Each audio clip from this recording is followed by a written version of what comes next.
That's There fun. we are. Nice. I like Dude, it. I like it. Yeah, it slaps, man. I like it. Nice. Yeah, it I really like does. it.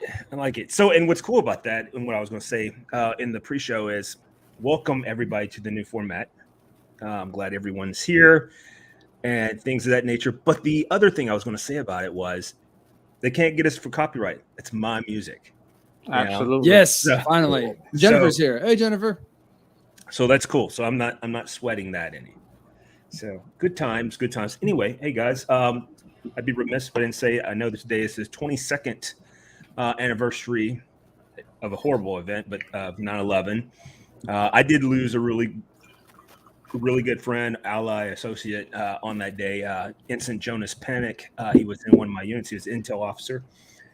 He was a lieutenant by the time he got to the Pentagon. Still an intel officer.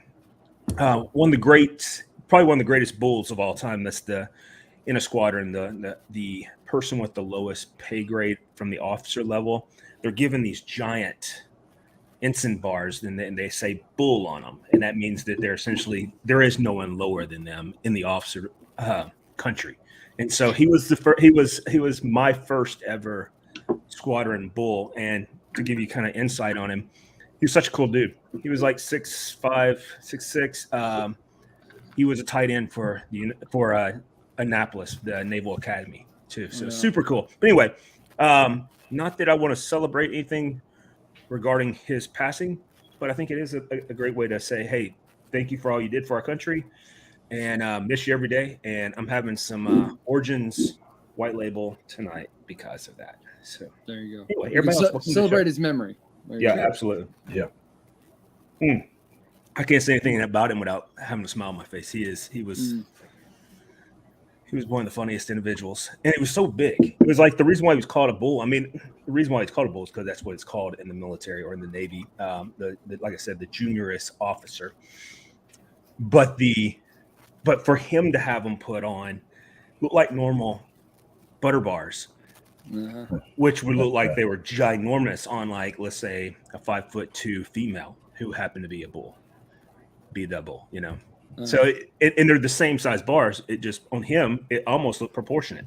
I gotta ask that. What's the distinction between a bull and a butter bars? Because I thought butter bars was like someone who just got their commission or whatever as an officer, and they're a brand new baby officer and they don't know shit about shit. Right, and that's all that's true. All right, so you have second lieutenants and you have ensigns, and all of those individuals, they can come in. But here's the catchphrase, or not catchphrase, but the catch. I guess the catch to that niche that you're asking about, the specific question, and that is the person that's the juniorist, meaning that their date that they became commissioned is the bull, even if there's 5 other ensigns that are right before them, or right after, or right ahead of them. So bull's not intended as like a flattering designation. No. It's the dipshit of the crew. Okay, of all your officer country. They treat them like hell. Say butter bar. Yeah, there it is. Yeah, it really does look like butter. Yeah, I mean, it is what it is. But the thing is it is super cool. But they usually the person that's in charge of the parties, they have to go out and get a bunch of random nonsense. They're like the intern of the officers. I mean, they're an officer, but they're the E1. They get treated they're the like E1 of all the officers. Gotcha. They treat them like hell, man. It's just true story. Anyway, guys, welcome to the show. Yeah. I like the new format. I like hopefully we're gonna get some better traffic on YouTube, because we're not going to be penalized for using copyrighted material. Hard to copyright myself, so. But yeah, I'm still wondering if they're gonna make you prove that somehow, because like even though it is yours, like what do you do when they're like? I wonder if they want to see a video or what. I can do all that. No, so the way the copyright strikes work is the music has to be entered into what they call or the artist has to flag it. Right, it has to be clicked in. So like if you used to take a song off the radio or something that's been submitted to, let's say, the Grammys or anything musical, any kind of score or anything like that, once it's been entered into a system, it could then be picked up. Well, I have a publisher anyhow. I'm published under ASCAP. I can just have them send them copyright. It's all good. Oh yeah. I mean, but Cool. it's not like somebody's going to go after it, or it's not like you had Disney music playing in the background or something like that. Yeah. See, you are really testing me today, and I'm holding strong over here. I'm impressed, really, so far. You had your mic muted the first 2 times, but That's okay. a win's a win. His toes are curling under the table because he's cringing. I'm writing the C and D letter right now. Yeah. The cease and desist. Yeah. Who's going to be the complainant? Is that going to be me versus myself? It's going to be like that time Sony sued John Fogerty. It actually went all the way up to the Supreme Court, and John Fogerty actually won that suit. And the reason why he was being sued by Sony is his music. He's Creedence Clearwater Revival lead singer, but even his own music. Well, first of all, it's all his music. He wrote everything, but they said he sounded too much like himself when he quit the band.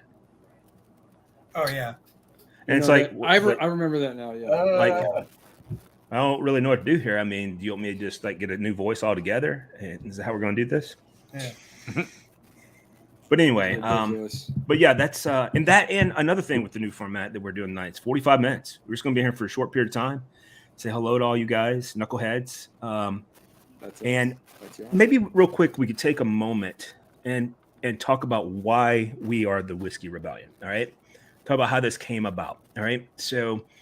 What was it? Almost 4 years now. We were hit with the whole COVID mandates and lockdowns. And David and I, along with some other people, always hung out. Every Thursday or every Tuesday at my house? Pretty much every Thursday.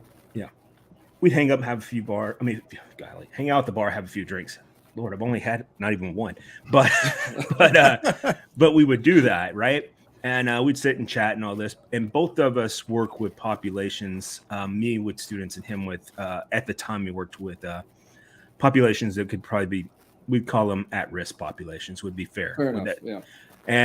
And so did some of the other individuals that were around us and stuff. And so we thought about it and was like, so what can we do to make this? And so initially what we did, we just call each other and just hang out and chat and just, but that always led to some nonsense and this, that, and whatever. And then we did Zoom. Zoom was the first way we did it. Yeah. And then when we started the Barcast, we started it on Zoom. Yeah. Remember, we did it for a good couple of years almost. Right. And we used to post it, remember, on the link on the Facebook page so everybody could just join if they wanted to. Uh-huh. And that really that immediately. We stopped that after we got essentially. Some weird shit happened. Yeah, it was in England too, or someplace. There were some British guys that joined, and one of them had their Zoom instead of like their face or whatever. They were having it play a video that just happened to be pornography. So let's not lie about it. Everyone was intrigued because he said it was his girlfriend at first, and we watched for a while, and I was like, wait, no, this is porn. So. Amateur, So anyway, so the basic, it is what it is. The basic roots of the matter is that we wanted a way to essentially say, and I'm trying not to make this political because no one likes political but me and David, but kind of give it really at this point, just kind of give it to the man and say you can't stop us, right? So that's where the Whiskey Rebellion came from, because the Whiskey Rebellion was an actual thing that happened. It was the last time an American president rode onto the battlefield, and so on and so on. Sorry, Jennifer got me with that. Of course. He said it would have been okay if it was midget porn. Well, of course. Man, I tell you what, I follow That's not an open invitation. No. But go ahead. I'm sorry. But anyway, so it's the last time American president rode onto the battlefield. It happened up in Pennsylvania. Mm-hmm. And what it was is these Pennsylvanians who lived out in the rural areas would turn their crop and stuff so it wouldn't spoil into whiskey. And then they would take that to market to barter. And so the federal government was like, it's a novel idea. Let's just tax this. And so they sent the tax guys out there. I love their story. They would literally tar and feather these guys. And the tax collector, I mean, don't get me wrong. I know right now, 12 people I want to tar and feather. Just off the top of my head. I can start naming them off. All right. And some of them are on this barcast. Yeah, it might have been the last 12 people you see. I don't know. No, there's only one on this barcast. I'll let you figure it out, David. Yeah. But anyway, so yeah, they did that, and then ultimately, the Whiskey Rebellion is what started a lot of the perishable taxation, and then whiskey, of course, led to the essentially what we know as the FDA now, with the first Whiskey Act, which was the very first federal law. So anyway, long story short, we wanted to be something that rebelled against the forces that were there. Jennifer said me being one of them. No, I think you're safe, Jennifer. I think you're safe. Oh, what, tar and feather? Yeah. That was clearly directed. Listen, all I want to know is since she's there online, Jennifer, when are you going to come on the show? When are you going to grace us with your presence? That's what I want to know. She'll allege that she's working. Anyway, I'm sure we'll get a response. Oh, and here comes. Guess since someone watches football on Monday. Why? And I don't really. I'll be honest with you. And Jennifer is at work. Yeah, I told you. But no, I'm not really a big fan of pro football. I'm just not. Like college football, I'm there all day long from the time college game day starts till I went to bed at 1:30 Saturday night or Sunday morning. Yeah. I was up watching every game. DVR game, man. No, I don't DVR anything when it comes to sports because I'm like a social butterfly apparently on the social media apps and stuff.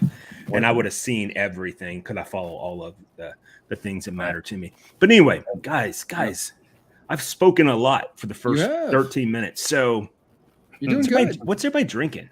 Any new news out there we need to know about? Smoke wagon. So good stuff. Me and the wife. Which one's that? That's the straight. Okay. Me and the wife picked this up at Total Wines. And shout out to the wife. She picked up Lazy River bourbon, which is a private label for them. And also, she's within earshot, but I'm gonna say it anyway. Listen, my wife is my dealer. I just cook up the food. She's the dealer. Listen, this past week, people were pulling up in our driveway, getting food. It looked like a transaction. You're not the only black person in the neighborhood, though, right? I was gonna say, yeah. Oh my gosh. No, that's not. That would make it look. I mean, I'm not saying that would make it look more like a transaction, but I can see where the homeowners association might say something. One of four. Cool. Were the white envelopes involved? No, but just pans and bags of food, and a huge smoker sitting out in my driveway. There you go. Hey, you got what the people need, man. That's I just that's a good way to surreptitiously deal, right? By putting a smoker in the driveway. Yeah. Oh, that's true. So today I called my wife. She's my trap queen. There you go. Now, does she have a take-home car? Yes. So there you go. There's your. If you really want to look inconspicuous, you have a smoker, a Miami-Dade Sheriff's Department vehicle sitting outside, and then everything's in brown paper bags. Oh, listen. Well, see, that's why no one's calling the cops because they think they're already there. And stamped with Cafe 305. Kind of technically they are. They probably say Cafe 305 is the same things they used to do with ecstasy back in the day and stamp it with different things. Oh man! And what makes matters worse, she went to go meet a customer the other day in her police car. That's awesome. So yes, nice. My wife, I tell you. But anyway, what else is everybody else drinking? I'll go next real quick. I've had it on the show so many times. It might be the last time because it's about empty. Drinking Clyde Mays. This bottle was gifted to me. Nice, easy drinker at 85 proof. I am not watching football, but I am currently beating my fantasy league's commissioner right now, 131 to 111 in fantasy football. And this is from Mr. Sports Ball. So yeah. I'm quite pleased about that. Anyway, I've never played fantasy football ever in my life. I only play Neither have I. and I've played it for years. I only play it because it's a chance to reconnect with a bunch of my old co-workers, and it's a good time getting together and doing the fantasy draft. And also, like, we talk shit to each other. Like, that is why I do it. I don't know shit about sports, but I can learn just enough to talk funky. And that's what I'm here for. We talk shit to each other on this. That's show. right. Who needs football, right? What is the 1738? What is that? Jennifer said 1738. I don't know what that's a reference to. I've got some 1792. Yeah, all right. Yeah, I got some of that. I got some single barrel. Yeah. Anyway, what you think? She'll tell us. Gino, wait a minute. No, 1738 is a liquor. It's Remy Martin 17. It's a cognac. I would not be into it. It's also a scotch. And she's drinking it at work. No, I think she can get it up there where she's at. Trap Queen. And she's laughing about it. Nice. Good times. See, when I think of Trap Queens, never mind. I'm just not, because I'm trying to be good. You're doing so good today. I'm so proud of you, man. That's okay. He's going. No, I am legitimately proud of him. That's okay. We'll give it 3 shows, but today's a good day. He's going to look up Trap Queen in his urban. No, I'm not going to look it up because I know what it is. That's the reason why I'm telling you that what I've seen it on before. She said the song. Shenanigans. We have descended. We're here. We made it, almost 20 minutes. Almost 20 minutes. We're doing good. And Jennifer, I know the song you're referring to. You're absolutely right.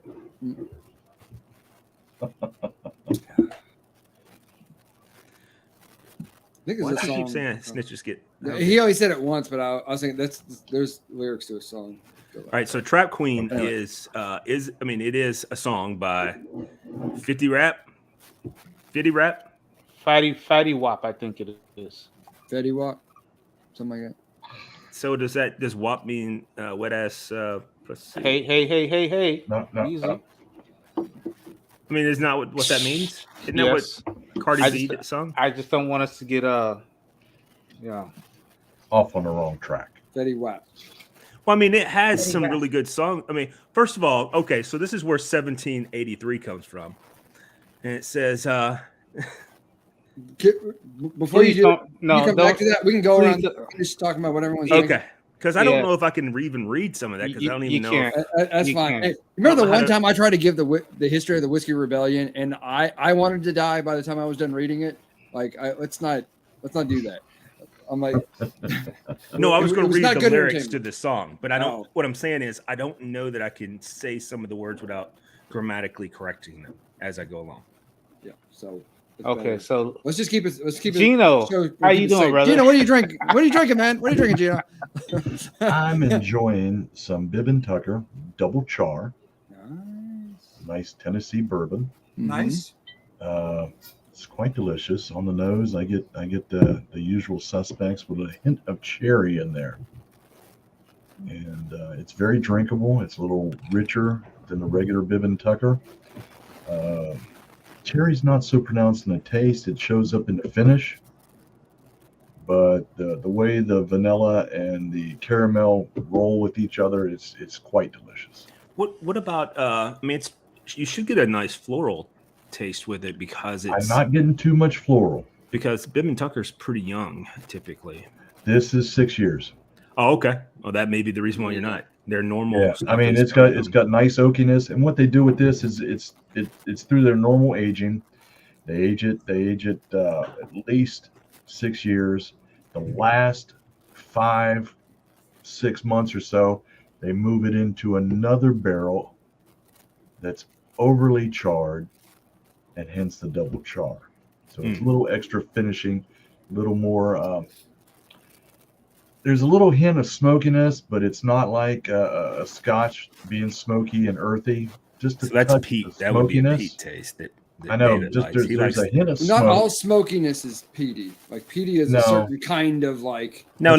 That'd be earthy because that's what Like I can That's actually key. see you, Yeah. like sitting there with a thing of night No. crawlers and just dumping it on your face. But you can pick up that Raising extra that little torch. finish that they do to it with the overcharged barrel.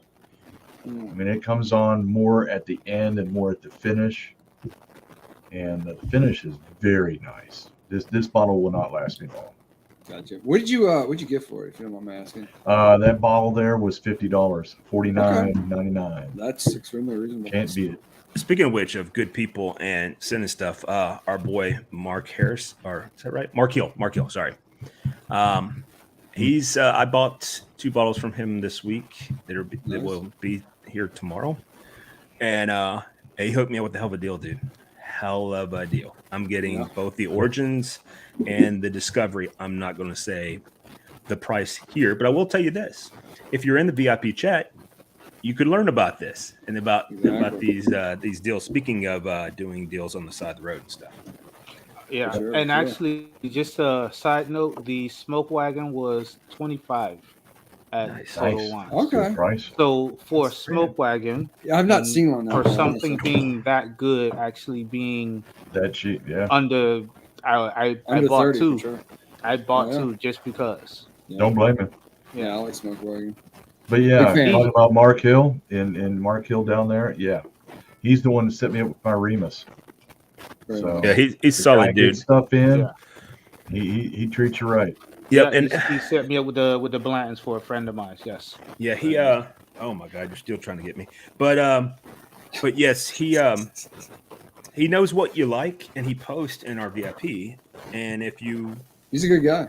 yeah, there's something that you want, that's how we do it. But I will tell you this, that's freaking cool that we have a liquor store owner in our group and able to be able to give a shout out to him and his services there in the local Atlanta area, but also if you get a chance to go out to his place, you need to, because I know he gets a ton of great stuff. That's for sure. Because every time he posts pictures, I'm like going, He gets good stuff here. yeah, like there's some things. If it was here, I would definitely try it. For sure. And What's the then he name of posts his some. place?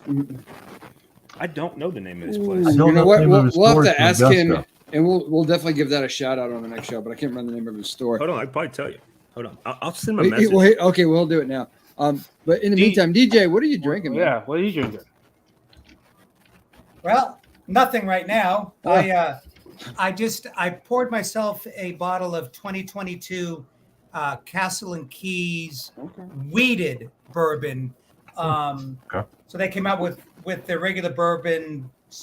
I think there was a series of 7 on their first release, and then they came out with the weeded. And I'm a weedy. I like that stuff. I like Castle and Key product. And the reason I'm not drinking anymore is because I left the bottle downstairs and came up here. So, Well, that's but well, yeah, that was a faux pas on my part. it does sound like a good one. That's Jack Frost says he needs a few things, and he's actually drinking little. I'm assuming Old Forester 1910. Okay. Having it neat. He's Nice. having it neat. Holy shit! There you go. Okay, he's broadening his horizons. Look at that. Good for him. All right. Yeah. So that's us and what we're drinking. Let me tell you about my weekend. If you guys in the VIP yeah. have already seen this, Yeah, it was but I went legit. up to Gatlinburg for the weekend with a group of friends. We spent there really just since Friday night. I came back yesterday. But a fucking bear came up like right to the door, and was milling around the trash cans, and we got videos and pictures and stuff Did you like take that. your gun? No, I did not. Because I was drinking the entire time. I felt like those things did not mix for me. You see the personally. size of that chicken? It's coming right for us. Was the But, bear? What movie is that from? I don't You know. see the size of that chicken? They're all taking peyote. Anybody know? I got Young Guns. Golly, you guys Oh, suck. Jesus. Nah, I just Oh, never watched that movie. Hey, David, was that beer? Did it have an ear tag on? Not that I could see. No. Yeah, they're pretty prevalent. So what they do in Gatlinburg when they, if there's a bear that is kind of lost its fear of humans, they'll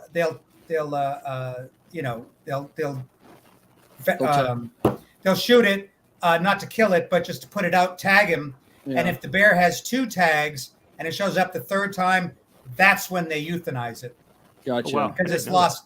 Yeah, it's lost A little all too much fear. Yeah. of humans, right? And so you don't do the bear any disservice. And a lot of people go up there on vacation and they think it's the cutest thing in the world and everything else, but you're not really doing that animal any It's favors. Still a bear. Yeah. Yeah, Like, Yeah. and yeah. Don't pet the shaggy dogs. That's right. No. And Jennifer said David wanted to pet that dog. You know what? I did get pretty drunk. I didn't get that drunk. It was also You got- midday, so I was only a few in at that point. Did you go to King's Family Distillery while you were that there? place is awesome. It is No, awesome. I didn't actually go, but I brought a bottle of their Ryconic with me, and which Yeah. I then demoed for people because a lot of these they appreciate spirits. Is that what sharing's called? Yeah, that's what I was like, guys. Here's what it is. This is local. Like I was a little salesman for them or whatever. Of all the shit that I brought, and I think I showed you guys a picture of the spread. I think I did anyway. Of all by of the way, real things, quick, my time one out, bottle time out. of Highland Scotch is the thing that got destroyed. I want to give a shout out to Mark Hill. It's Hillside Package Shop. Hillside Nice. Package Shop. Okay. In It Atlanta. is. Back to your story. So it was I bought a bottle of I think it's called Tillabardine or something like that. A Highland Scotch. It's not peaty. It's not smoky. And it's one of these kind of more easy drinking type scotches. And it was a huge hit. And that was over like, I brought the Ryconic and I brought the Angels Envy Distillery Select, like fancy shit. But they're like, no, we want that. I'm like, ah. Oh yeah, and I bought a bottle of cheap ass 151, which they also there's about half of that gone. I didn't fucking touch that stuff. You talking about Mad Dog? No, 151. Oh, okay, sorry. As in- Bacardi? No, it wasn't Bacardi. It was something even cheaper because it was for making mixed drinks. And I'm like, yeah, I'll just get the cheapest. It wasn't in a plastic bottle, but we're just a little I bit above think that. I think you're lying. It was I'll faux go- plastic. It was faux plastic. So I got a Anyway. King's Family Distillery story for you. I went there midweek, like on a Tuesday or a Wednesday at 11 o'clock in the morning when they first opened up, Mhm. and there was nobody there for a good hour and a half, with the exception of me. Hmm. So I hung out with the owner, her husband, and their distributor, and for an Nice. hour and a half, we talked bourbon, and it was such a trip. So not only did they break out some of the stuff that they don't sell, that it was their own personal stash, but they were Nice. going, hey man, have you tried this? And have you tried that? And the next thing I know, we're 6-8 shots in, and Nice. it was just such a welcoming thing. And so if you do get up to Gatlinburg, make sure you track them down because it's so worth it, and they were very ingratiating, and they're happy to pour something that you can't get otherwise. I can Nice. tell you this. I traded a bottle of Blanton's for King's Honey Cast. Uh-huh. Yeah. And I will tell you, their Honey Cast is the best honey bourbon. What's cool about it, you shake it up, you can actually see the bits of honey in it. Yeah. bits of honey floating Yeah, around. I have a bottle of that. That Yeah. stuff. I only have a little bit left, but that's my favorite honey. Yeah, I had a bottle of that last year, and yeah, it was excellent. Yeah, you got really it from good. the same person I did, Melvin. Yeah. No, I didn't get mine from Melvin. I got mine from Melvin's friend. Hey, so why Chris Martin. why we're talking about honey, only because I don't know, and maybe some of the other listeners don't know it either, but what's your understanding of how they make that? I mean, where did it get the honey? Where do they put the honey? Where do they mix the bourbon? So that's a great process. question. So like Mike Root, we had him on he's the owner of Copper Sky. We had him on here before. Mhm. He actually has honey barrels, like Yes. the thing that they put, like, so just because we think barrels are done here, once you have a new fired charred oak barrel that then holds whiskey in it, they either get shipped to a bunch of different places. One of them happens to be to like a place that they're going to put honey in. All right. So, but when those barrels get empty, he then buys those, and that's what they put their honey in, is in a barrel that's, so they get a barrel that's, they make their whiskey just like you're supposed to with It's finished, is what I should say, in a honey barrel. Mhm. Now there are people like, is it Willer's Raid? They have a honey as well, and I think theirs is honey infused. I don't know if that's the right term for them or not, but it's an additive after the fact. Gotcha. Hmm. I do believe. Remember, we did Bell Mead here on the show The one Bell Mead time. honey, yeah. Yeah, and Mhm. they do theirs the Which same guys way you, Copper you Sky can't does. you can't get it basically. Yeah, you So can't get that. don't beat anymore. yourselves up about it. We were very Nope. lucky. We were we're very very lucky fortunate. in our associations that we're not Yeah. So on this show. yeah, John was able to help us out on that. And Yeah. that was fantastic. Yeah. But even- go ahead. I was gonna say I haven't heard of people like buying one of those little pony barrels Uh-huh. and filling it up with honey and letting it sit for 6 months or whatever, then dumping the honey out and then putting the bourbon in and just having their own little fantasy, bourbon of their own choice. The way I look at it is distillers, those are the masters. Let them do it and I'll enjoy it. I don't For sure. want to pretend that I know what the hell I'm doing with that. I don't For mind sure. pretending though. You were real serious about that. It's the kind of He's thing such I a would try it poser. if somebody did it. If I, was Well, like had that one much of the free time products on my that's hands. out there that that doesn't have any honey yet in it, which I think has the greatest profile for it, because just like Copper Sky, which I think Copper Sky's honey and Kings are the two best ones. That's just my opinion, but that's the two I love. But Copper Sky is what? A wheated bourbon. If you took the one I was thinking of would be Weller. If Weller could sit in a honey finish, that would be fantastic, because all of Weller is age minimum of 8 years Yeah. anyhow, right? Damn $1,000 probably. But Well, I mean, Bell Mead, you'd be lucky. was it if you like find one. $1,000? Yeah. No, I it was know. like $1,700, and at one point I think it got Yeah, up to that's ridiculous. $2,200. Yeah, I believe that. That's just crazy. Oh, it's Yeah. totally crazy. That's a secondary market. I mean, the only Yeah. thing I would, first of all, I'm not paying $2,200 for anything, period. No. Mark my words on that when it comes to bourbon. But the only bourbon I would pay Eagle Rare 17. more money for would be Eagle Rare 17. And I don't blame you for getting it. But yeah, because you've had the nectar of the god. I really have. Yeah, I even let you have the last bit of that too. I know. I had the last of that bottle. Yep, They wasted it on me. I'm so pissed. I didn't waste it. So what is that? you hear going him for say in the that? You hear him secondary say it wasn't wasted on me? Good. I right. agree. It was not wasted. I Good. told you it would be the best drink you've I ever had a in your fucking life. moment there in that restaurant, didn't I? Yep, you did. Yeah, I did. The whole world went away, and I was just. What were you going to ask? What is that? What is Eagle Rare 17 going for? Like on the secondary right now? Oh, 17 plus. Yeah. What about if you can find it? What is it? That's retail? because all of the since 2020 and above are all 100 proof. Because see, the previous batches were all 90 proof, same thing as Eagle Rare, Yeah. and now they're all 100 proof. So Yeah, I've only seen photographs of that bottle. I've never seen it live. I had the opportunity to buy some one time, and I just could not pull the trigger at that price. I just Yeah. couldn't. I feel like I was, I just couldn't do it. That's not a. I don't want to explain that to anybody. Like I don't want to have to do anything with that. That just seems like that was a crazy amount of money that I own a bottle of whiskey. I just like if you can ever get into the lottery and win it, it's supposed to be 129. Yeah. Okay. So look So at the that's a- secondary markup. Yeah, that's a good segue into the next time I'm in DC and I go to Jack Rose. I think I'll track down that Eagle 17 because I'm sure they have it. Well, it's. I will tell you this: if you're ever going to pay $60 a pour, or $60 for a 2-ounce pour, that's the one you do it with. Yeah, for sure. Makes sense. I mean, Yeah, that's like it's your birthday kind of thing, or you just or it's the feel like first time you've ever celebrating had something. it. I mean, that's the Exactly, reason why true that. when we were at Ernest Bar and Hideaway in Nashville, which normally has some BTACs and stuff like that, if they have it, and I was happened to be there with David, who never had that before, I'm going to make sure he's going to get it. I don't really even care what it costs at that point, because I'm going to make. I want him to have an opportunity to try it. That's like one of the best That was- whiskeys, the best Much love. whiskey. In my Seriously, opinion. that was it. That was it. I did want to get real quick to Jack Frost had a question about I don't know what you guys know about temperature controlled rick houses. I'm not the right person to answer this question because I don't know anything about them.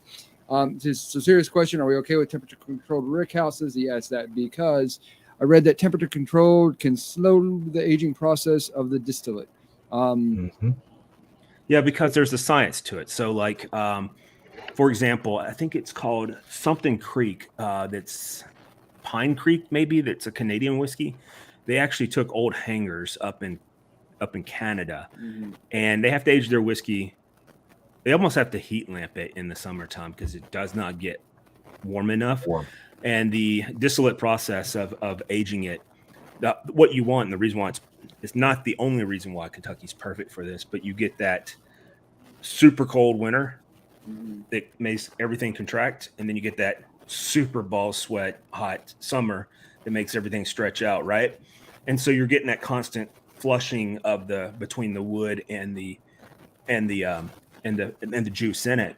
So I would imagine, to be honest with you, and I could be completely wrong, and this could be, I hope I don't get sued by them saying this, but I wonder if, MGP is not dabbling in that, because, they're all about mass production, right?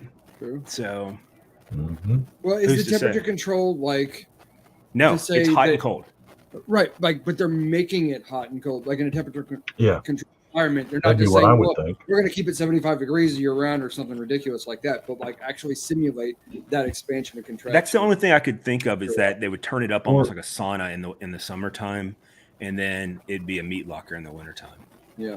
And I think it would change the profile of the beverage too. Depending on what temperatures you keep it at. Yeah, because I think what makes some of the the absorption of the tannins and everything else from the barrels. I mean, right. all that's, well, it's and I think different. that's what makes some different year profiles so good, is that you have that super cold winter. Like last year we had that big change. Yeah, that we had like 5 days there. It was like in the negatives here in Middle Tennessee, right? But we had 5 or 10 days of this summer over 100 degrees. For sure. So it's those extreme changes that I don't think you could get from. It's just my opinion. I don't think you could get unnaturally, because if you could do that, then why don't? I mean, and sure, they've been doing the staves in bottles, so why can't they try this? So they could, but it's. But my thing is this: when it comes to barbecue, I'm a purist. So I don't use like probes and anything like that. I don't have anybody who uses them. I don't have anything against pellet smokers, but it's not my thing. I use a stick burner. So you have to manage that fire from start to finish. You have to, every once in a while towards the end of your cook, you have to wrap your brisket, you have to turn your ribs, the whole nine. So for me, there's something you get from doing it that way that you just can't replicate in a pellet smoker. And I get it. You can set it and forget it. You can sleep at night. You could go do other stuff. You can go to the market. And listen, technology is a beautiful thing, but when it comes to certain things, I'm a purist. So when it comes to bourbon, I don't want anything with staves in it. I want something that some dude started his second week and finished it when he retired. For sure. So that's the way I look at it. I think it makes a great point.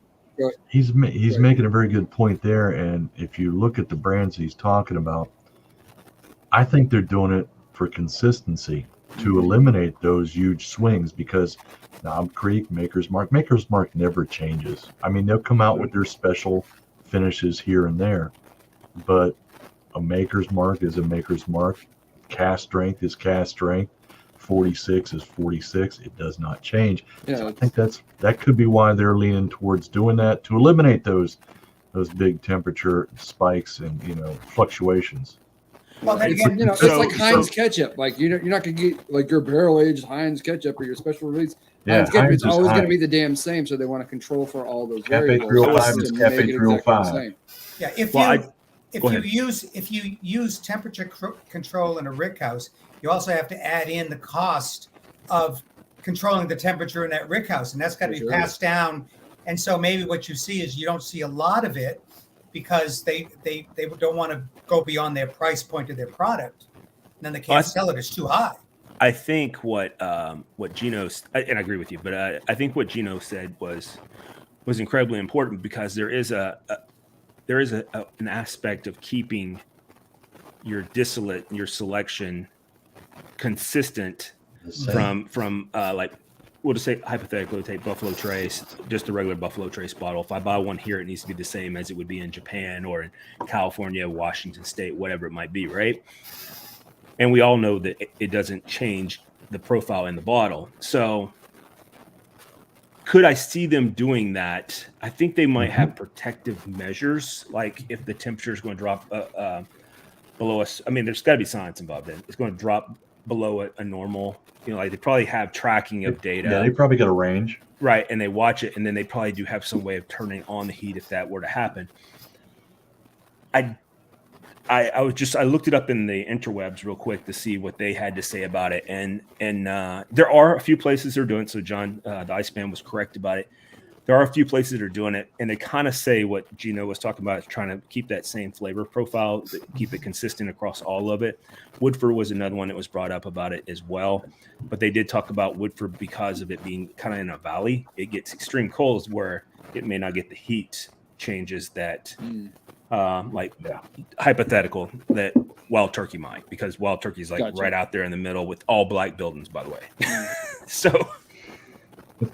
No, and also I think when it comes to temperature changes and seasons, I think when you talk about a winter that might be a little longer, a little shorter, a little warmer, a little colder, I think all that plays a part where they still keep consistent, but at the same time, I don't think you can reproduce that in a lab, if you will. I just don't think you could do it.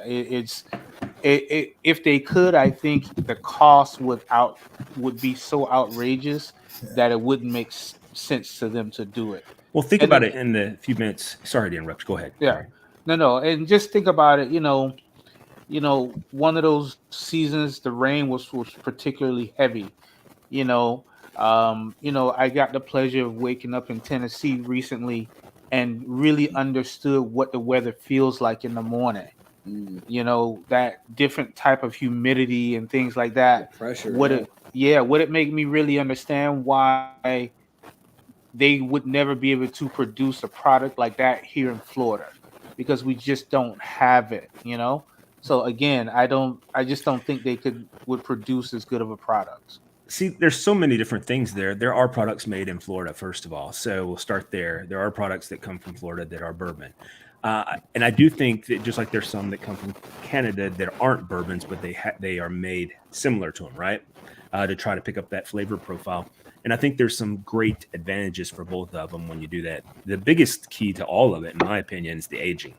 I think you can have more extreme conditions in certain areas that would add some excellent flavoring to distillate because of the extreme changes. Like that's the reason why you see people doing like Oceans, and you have what's it called, American Trail or whatever. That's the Brad Paisley whiskey, where they put it on the, they essentially finish it on the back of a highway. That's what it's called, and they drive it around the country. I mean, all these novelty type things. The reason why they're doing this is to potentially get the different type of extreme changes. Because think about it, in a truck or even a boat, if you sit on any place of interstate or freeway or the whatever you call it in your part of the woods, would you not?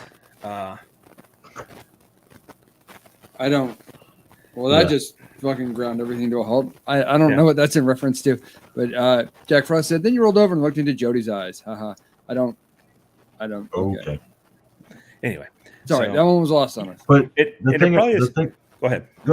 What I was going to say, the thing about doing that, they're with the highway and those other ones, they're not shooting for that consistency of, like you said, Woodford, Buffalo Trace.